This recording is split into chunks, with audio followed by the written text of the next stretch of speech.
It's Marcel Bonee with Sell Your House Direct, and this week's question is, so I get this question, or rather, situation presented to me a lot. It's not always in the form of a question, but I know that a lot of sellers I meet with or who call in, it's something they're debating between. You know, I have this house I inherited, or I moved and I'm downsizing, or I'm growing and I want a bigger home and I've got this house that I want to sell, or why not just rent it out? You know, maybe I'll make a little bit of extra cash flow every month.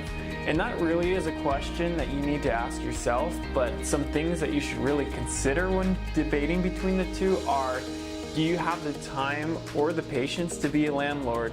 Are you willing to answer the phone in the middle of the night when the plumbing needs fixed? Are you handy, or are you willing to pay the money it costs to pay to get someone else to fix the issues for you?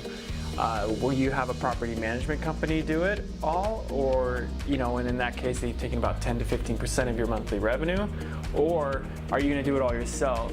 And, you know, when you're factoring in the monthly payments, you know, you get the rental income, but you also have to factor vacancy. You know, it's very rare that a tenant moves out and another tenant's moving in the same exact day.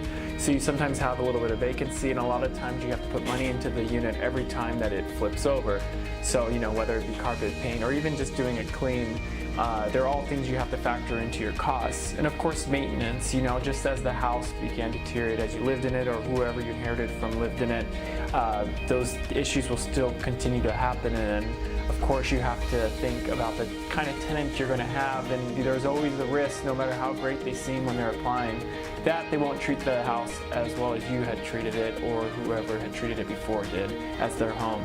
So always factor all those things in when you're debating if you want to just cash out now, or if you want to hold on to it and hope for some appreciation over time. Of course, keep in mind and always talk to your accountant about tax implications when you're renting a house and then eventually going to sell it, and the tax implications of that rental income coming in. Sometimes there's benefits, sometimes it costs you money. So those are all things just to ponder when you're debating between the two options, and we'll be more than happy to answer any more questions. And until next week, definitely tune back and we'll answer some more of your questions. Thanks.